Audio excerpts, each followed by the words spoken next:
नमस्कार। जनशोध न्यूज़ में आपका स्वागत है। मैं Pradeep Tiwari.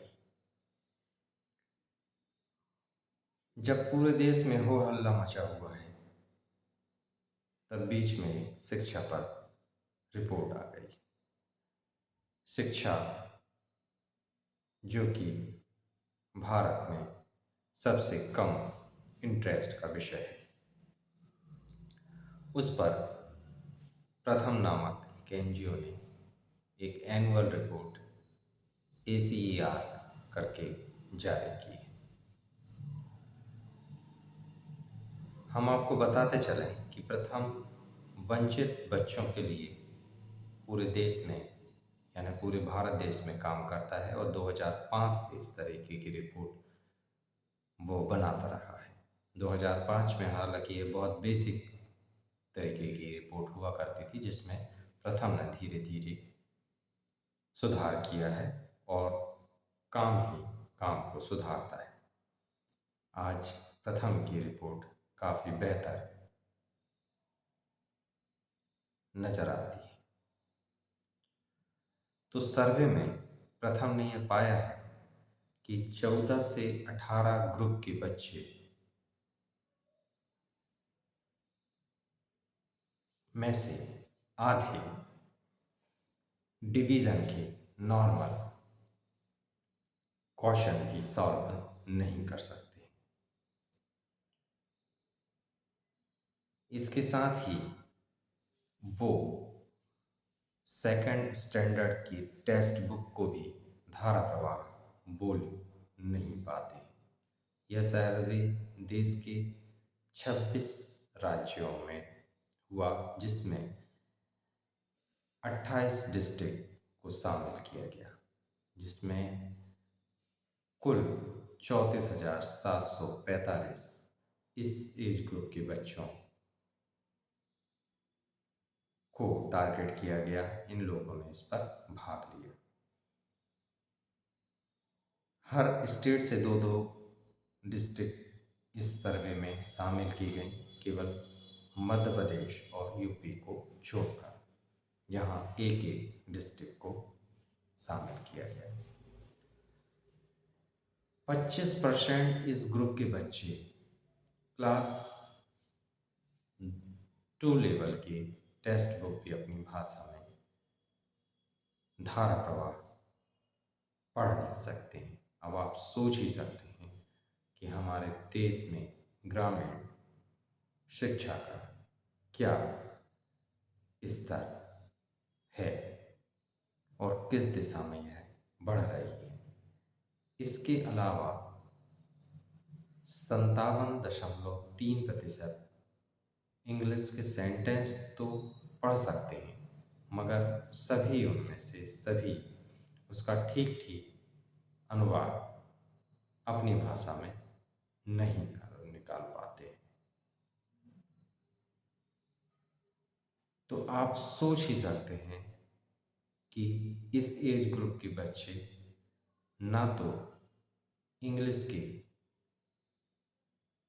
Sentence, normal sentence को प्रॉपर वो पढ़ पा रहे हैं, ना ही उन्हीं की भाषा के उनसे छोटे ग्रुप या क्लासेस के या लेवल के बच्चों की किताबों को भी वो जो कि उनकी ही भाषा में उसे धारा प्रवाह नहीं बोल पा रहे, ना पढ़ पा रहे हैं।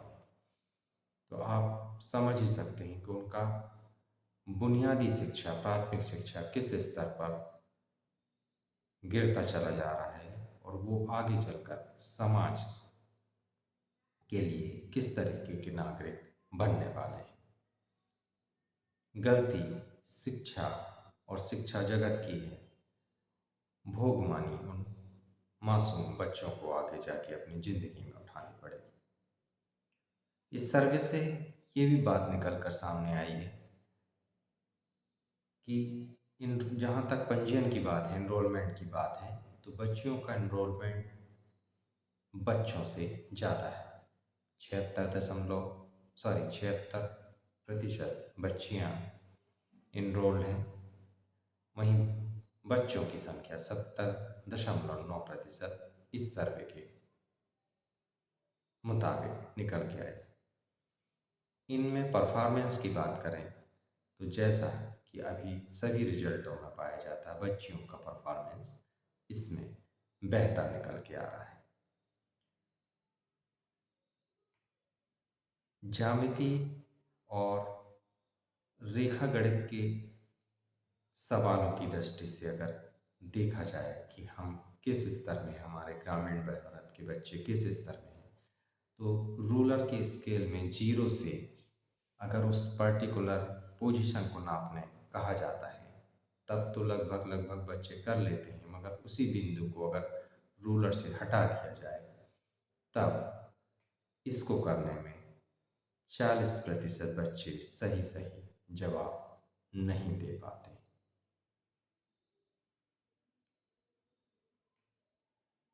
केवल इतना ही नहीं, नॉर्मल तरीके से जो कैलकुलेशन की आवश्यकता डेली लाइफ में पड़ती है हमें, जिससे कि हम लेन देन करते हैं या और भी तरीके का कैलकुलेशन करते हैं जो कि बहुत ही आवश्यक है जीवन के लिए, उस स्तर का कैलकुलेशन भी हमारे देश के 14 से 18 साल के बच्चे भी नहीं कर पा रहे हैं। तो आप ये सोच ही सकते हैं कि उनके लिए कितनी कठिन जिंदगी आगे होने वाली है। जो सर्वे है सरकार से इस दिशा में बहुत मेहनत करने की ओर इशारा करता है और इस परिस्थिति में सुधार की ओर इशारा करता है, मगर क्या सरकार इस दिशा में सोचने को तैयार है? इस सर्वे को एक्सेप्ट करने की भी क्या कंडीशन में वो है? क्या वो इसे सुनना भी चाहती है? अगर वैसे गंभीरता से लेती है तो स्थिति को आज भी सुधारा जा सकता है, मगर सरकार शायद ही इस दिशा में प्रयास करे। पहला तो इस रिपोर्ट को ही स्वीकार ना शायद सरकार के लिए मुश्किल समझ में आता है, वो इसे शायद स्वीकार भी ना करें। जब स्वीकार ही नहीं करेंगे तब फिर उस दिशा में बेहतरी के लिए काम करने की बात ही खत्म हो जाती है। अब तय आप और हमको करना है कि शिक्षा इस देश में कोई मुद्दा होगा कि नहीं, और शिक्षा के लिए हम सरकार से प्रश्न करेंगे कि नहीं। हम तो सरकार से प्रश्न करेंगे, सवाल उठाते रहेंगे। आपको क्या करना है ये तय आपको करना है, क्योंकि ये आपके भी बच्चों की और आने वाली पीढ़ियों की भविष्य की बात है। तो आप प्रश्न जरूर कीजिएगा, क्योंकि आप प्रश्न करेंगे नहीं तो वो बताएंगे नहीं। बेखौफ पत्रकारिता और बुलंद आवाज को चुनना चाहते हैं तो लाइक और सब्सक्राइब करना ना भूलिए। नमस्कार।